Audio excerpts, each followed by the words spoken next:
Hey everybody, hello and welcome back to our channel Info Island। तो guys जैसे कि हम सब जानते हैं बिहार डीएलडीएड के 2024 के एग्जामिनेशंस चल रहे हैं, जिसमें कि आज यानी कि 25 अप्रैल को फर्स्ट शिफ्ट का एग्जामिनेशन हो चुका है, जिसके सारे जीके जीएस के जितने भी क्वेश्चंस जो आज के पेपर में आए थे वो सारे आज हम इस वीडियो में देखेंगे, उनके करेक्ट आंसर्स और उनसे रिलेटेड फैक्ट्स के साथ, जिससे कि आगे आने वाली शिफ्टों में अगर इससे रिलेटेड कोई क्वेश्चन आपसे पूछा जाए then you will be in a situation, you will be in a position to answer that।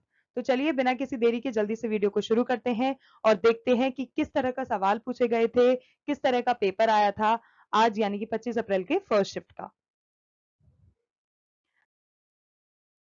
तो गाइस फर्स्ट क्वेश्चन की बात कर लेते हैं। हॉर्नबिल उत्सव के बारे में पूछा गया था। अभी रिसेंटली जितने भी एग्जामिनेशंस हुए हैं उनमें सब में किसी ना किसी स्टेट के त्योहार, किसी ना किसी स्टेट के लोक नृत्य से रिलेटेड गाइस क्वेश्चंस काफी ज्यादा पूछे जा रहे हैं, तो please be prepared for it. Okay, so hornbill उत्सव कहाँ मनाया जाता है? तो Nagaland is the correct answer. Bihar का शोक किस नदी को कहते हैं? कोसी नदी को। पाल वंश का संस्थापक कौन था? गोपाल।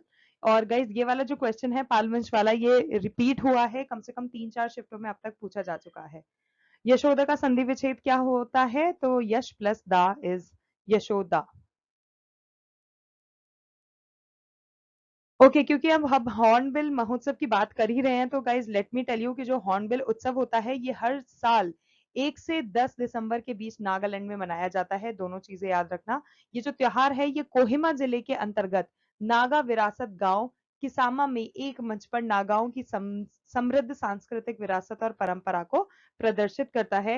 हो सकता है आपसे पूछ लिया जाए कि ये महोत्सव क्यों मनाया जाता है या कहाँ पर मनाया जाता है, तो this particular point will help you. इस उत्सव में नागालैंड की सभी जनजातियां, गाइस नोट कर लीजिएगा, सारी ही जनजातियां हिस्सा लेती हैं। ऐसा नहीं है कोई पर्टिकुलर जनजाति इस डांस फॉर्म को परफॉर्म करती है या इस महोत्सव को सेलिब्रेट करती है। हॉर्नबिल उत्सव का जो नाम है वो विश्व स्तर पर सम्मानित पक्षी हॉर्नबिल के नाम पर रखा गया है। तो इसका आपसे पूछा जा सकता है कि इसका जो इंस्पिरेशन है वो कहां से लिया गया है, तो आप उसको बता सकते हैं। और जिस राज्य की अधिकांश जनजातियों में लोक कथाओं में प्रदर्शित किया जाता है इस पर्टिकुलर महोत्सव को। सप्ताह भर चलने वाला ये जो त्योहार है ये नागालैंड में सभी को एकजुट करता है और लोग रंगीन प्रदर्शन, शिल्प, खेल, भोजन, मेले, खेल और समारोह का आनंद लेते हैं इस पर्टिकुलर महोत्सव में। इट्स काइंड ऑफ फेस्टिवल जो होता है ना, फेस्ट वगैरह लगते हैं, उस तरह से सेलिब्रेट किया जाता है। तो गाइस क्योंकि अभी अपन महत्वपूर्ण त्योहारों की बात कर ही रहे हैं तो जो उत्तर पूर्व भारत के महत्वपूर्ण त्योहार हैं उसकी लिस्ट हमने यहाँ पे आपको प्रोवाइड करा दी है। हैव अ लुक, क्योंकि ये अक्सर इनसे रिलेटेड क्वेश्चंस किसी ना किसी फॉर्म में ऑलमोस्ट हर कॉम्पिटेटिव एग्जाम में पूछे जाते हैं। तो गाइस बात करें अरुणाचल प्रदेश की, तो यहाँ के जो कुछ महत्वपूर्ण त्योहार है वो है बूरी बूट, मायोको, द्री, पोंगटू, लोसार, मोनपा आदि। असम की बात करें तो अम्बुबाची, भोगली, बिहू, बैशागु, देहिंग, पटकाई एक्सेट्रा।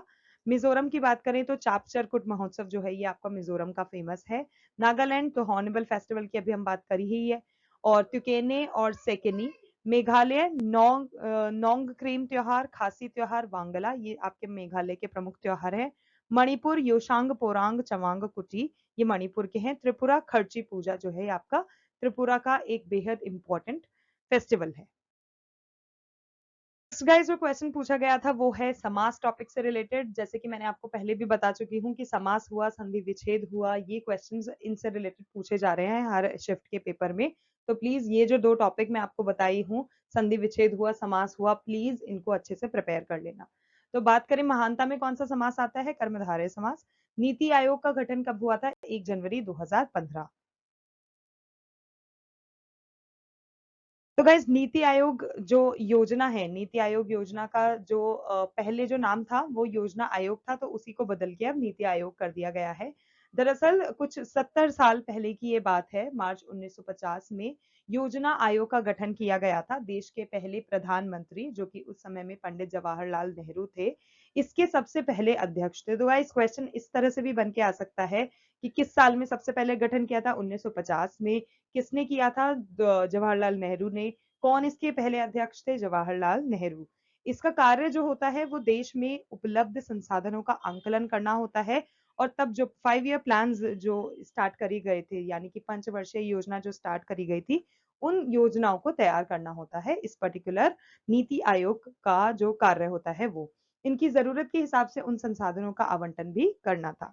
और बात करें कि नीति यानी कि NITI जो है ये किस चीज पे स्टैंड करता है, तो guys national institute for transforming India यानी कि राष्ट्रीय भारत परिवर्तन संस्थान, जो कि नीति का फुल फॉर्म है, इसको भी अच्छे से याद कर लीजिएगा। बट इसे जनरल टर्म्स में नीति के नाम से ही जाना और बुलाया जाता है। अगला सवाल, दुनिया में सबसे ज्यादा वर्षा कहाँ होती है? तो guys Meghalaya itself is very famous, मुझे बताने की जरूरत नहीं है। और जो मेघालय का मावसिन रामम जो जगह है ये बहुत ज्यादा फेमस है सबसे ज्यादा बारिश होने के लिए। दुनिया में सबसे ज्यादा गीली जगह के तौर पर Guinness book of world record में भी मेघालय के मावसिन राम का नाम दर्ज है। Okay guys, so it's Mawsynram. ये एक्स्ट्रा एम हटा देते हैं यहाँ से। ओके यहाँ औसतन सालाना बारिश की बात करें तो इट्स 11,802 मिलीमीटर। तो गाइस अगला सवाल जो पूछा गया था वो है विद्युत धारा का एसआई मात्रक जो कि होती है वो क्या होती है? SI unit. तो guys ampere is the SI unit of विद्युत धारा। दाब का जो एसआई मात्रक होता है वो क्या होता है? Pascal is the correct answer. Bengal का शोक किस नदी को कहा जाता है? दामोदर नदी इज द करेक्ट आंसर। तो क्योंकि अब हम बात कर रहे हैं दामोदर नदी की तो उससे रिलेटेड कुछ इंपॉर्टेंट फैक्ट्स मैं आपको बता देती हूँ जो कि आपके एग्जाम्स में बहुत हेल्पफुल होंगे। तो गाइस फर्स्टली दामोदर नदी को बंगाल का शोक कहा जाता है। पहले इसे पश्चिम बंगाल के मैदानी इलाकों में बाढ़ के कारण बंगाल के शोक के रूप में भी जाना जाता था। तो गाइस किसी भी टर्मिनोलॉजी के पीछे के जो रीजंस होते हैं जानने बहुत जरूरी होते हैं। अब हम इसे बंगाल का शोक बोलते हैं तो हमें पता होना चाहिए कि क्यों बोलते हैं, क्योंकि यू नेवर नो कि किस तरह से क्वेश्चन मोल्ड करके पूछ लिया जाए। तो पहले क्या होता था, बाढ़ इस बहुत ज्यादा आ जाती थी और उसके कारण बंगाल के शोक के रूप में इसको जाना जाने लगा।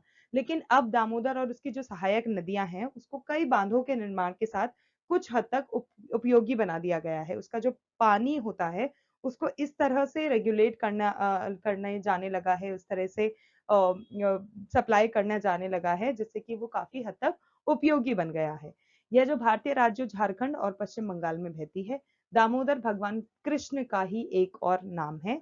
इसकी कुछ सहायक नदियों के बारे में हम बात करें तो बाराकर, कोनार, बोकारो, हाहारो, जामुनिया, ये इस दामोदर नदी की कुछ सहायक नदियां हैं। गाइस सहायक नदियां भी एक इंपॉर्टेंट टॉपिक है, इससे रिलेटेड भी हमने हमारे चैनल पे वीडियो डाल रखा है। If you are interested please go and watch that video also, क्योंकि सहायक नदियां भी अक्सर पेपर में पूछा जाता है। नदी के पार मैथन, पंचेत और तिलैया मुख्य बांध हैं। तो बांध भी आपको पता होनी चाहिए कितने हैं। ओके अगले सवाल की बात करें तो जादूगोड़ा की खान कहाँ पर स्थित है? झारखंड में। वर्तमान में मौलिक कर्तव्य कितने हैं? 11। पराजय में कौन सा समास आता है? अगेन समास रिलेटेड क्वेश्चन, द्वंद्व समास। तो द्वंद्व समास की अब हम बात करें तो उसके कुछ एग्जाम्पल्स देख लेते हैं, इट विल हेल्प यू। तो गाइस जैसे कि धन दौलत, धनी मानी, धनी निर्धन, धनुर बाण, धूप छांव, ये कुछ इस तरह के हैं जो कि आपके द्वंद्व समास के एग्जाम्पल हैं। यहाँ पे पूरी लिस्ट प्रोवाइडेड है, आप इसको अच्छे से देख लीजिएगा और याद कर लीजिएगा। नेक्स्ट क्वेश्चन, शक्ति का मात्रक क्या होता है? वाट। नासिक किस नदी के तट पर स्थित है? गोदावरी नदी। भारत का मैनचेस्टर किसे कहा जाता है? तो गाइस अहमदाबाद को। और क्यों कहा जाता है ये भी आपको पता होना चाहिए। तो जो कपड़ा उद्योग में इसका महत्व है, इस पर्टिकुलर सिटी का जो महत्व है उसके कारण अहमदाबाद को भारत का मैनचेस्टर कहा जाने लगा। दिन रात में कौन सा समास आता है? द्वंद्व समास। परिश्रम में कौन सा उपसर्ग होता है? परि। ट्यूबलाइट में कौन सी गैस प्रयोग की जाती है? नाइट्रोजन। प्रथम बौद्ध संगीति कहां पर हुई थी? राजगृह आहूत। रोलेट एक्ट कब पारित किया गया था? 18 मार्च 1919। किलोवाट घंटा किसका मात्रक है? ऊर्जा। कोसी नदी किस राज्य में बहती है? बिहार। अमेरिका की खोज किसने की? कोलंबस। नवीकरणीय ऊर्जा का स्रोत क्या होता है? सूरज। 1 किलोवाट में कितने वाट होते हैं? 1000 वाट। गंगा नदी की लंबाई क्या है? तो it is 2525 kilometre as of now. और बात करें गंगा की सहायक नदियों की तो महाकाली, करनाली, कोसी, गंडक, सरयू, यमुना, सोम नदी, महानंदा आदि ये सारी गंगा की सहायक नदियां हैं। काला सोना किसे कहते हैं? तो गाइस तेल और पेट्रोलियम को। प्रतिरोध का मात्रक क्या होता है? ओम, जिसको हम OHM से जानते हैं, और इसका जो सिंबल होता है वो होता है ये। ओके, विद्युत बल्ब का फिलामेंट किस धातु का बना होता है? तो टंगस्टन धातु। मनसबदारी प्रथा किसके द्वारा शुरू की गई? अकबर। चंपारण सत्याग्रह आंदोलन कब शुरू हुआ? सन 1917 में। शताब्दी में कौन सा समास होता है? द्विगु समास। वर्साई की संधि कब हुई? 28 जून 1919। अब क्योंकि अब हम वर्साई की बात कर रहे हैं, तो गाइस जो फेमस वायसराइज हैं, हमारे जो इंपॉर्टेंट वायसराइज रहे हैं, उससे रिलेटेड भी हमारे चैनल पे टॉपिक पे वीडियो गिवन है, please have a look and do watch it. और जो इस हम वर्साई की संधि की बात कर रहे हैं, तो प्रथम विश्व युद्ध में पराजित होने के पश्चात जर्मनी ने 28 जून 1919 के दिन वर्साई की संधि पर हस्ताक्षर किए थे। और ये जो संधि थी ये 230 पृष्ठों में अंकित थी, और इस संधि पत्र में 15 भाग और 440 धाराएं थी। ये इंपॉर्टेंट है, प्लीज अच्छे से याद करिएगा। ओके, नेक्स्ट है नील कमल में कौन सा समास है? कर्मधारय समास। सपूत में कौन सा उपसर्ग है? स। निपुण का पर्यायवाची क्या होता है? दक्ष। बिहार के पहले राज्यपाल का नाम क्या था? तो जयराम दास दौलत राम। सबसे ज्यादा जैव विविधता कहाँ पाई जाती है? शांत घाटी में। प्रकाश संश्लेषण में कौन सी गैस मुक्त होती है? ऑक्सीजन। ओके, क्योंकि प्रकाश संश्लेषण की हम बात कर रहे हैं, तो प्रकाश संश्लेषण की जो प्रक्रिया होती है उसके दौरान ऑक्सीजन जो होती है वो मुक्त होती है। प्रकाश संश्लेषण वो प्रक्रिया होती है जिसके द्वारा हरे पौधे ग्लूकोज का उत्पादन करते हैं। इसमें कार्बन डाइऑक्साइड गैस, पानी और खनिजों का रूपांतरण भी शामिल है, जो कि पौधे अपने परिवेश से चीनी और गैसीय ऑक्सीजन में लेते हैं। कांडला बंदर का कहाँ पर मौजूद है? गुजरात में। काजीरंगा नेशनल पार्क कहाँ स्थित है? असम में। नवरात्र में कौन सा समास आता है? द्विगु समास। तो गाइस दैट्स इट, आज के लिए बस इतना ही। ये थे सारे जीके जीएस के वो क्वेश्चंस जो कि आज की फर्स्ट शिफ्ट के पेपर में पूछे गए थे। आई होप आपने अच्छा स्कोर किया हो, और अगर नहीं तो प्लीज आगे आने वाली शिफ्टों के लिए तैयार हो जाइए हमारे साथ, क्योंकि हम इस तरह की इन्फॉर्मेटिव वीडियोस अपने चैनल पे लाते रहते हैं। एंड यस, अगर आपको वीडियो पसंद आया then don't forget to like, share and subscribe to our channel Info Island. और बने रहिए, क्योंकि हम आपको हर एक एग्जामिनेशन से रिलेटेड जो भी इंपॉर्टेंट खबरें होंगी वो हमारे चैनल पे टाइम टू टाइम लेकर आते रहेंगे। आज के लिए बस इतना ही। Thank you so much for your time and we will see you in our next video.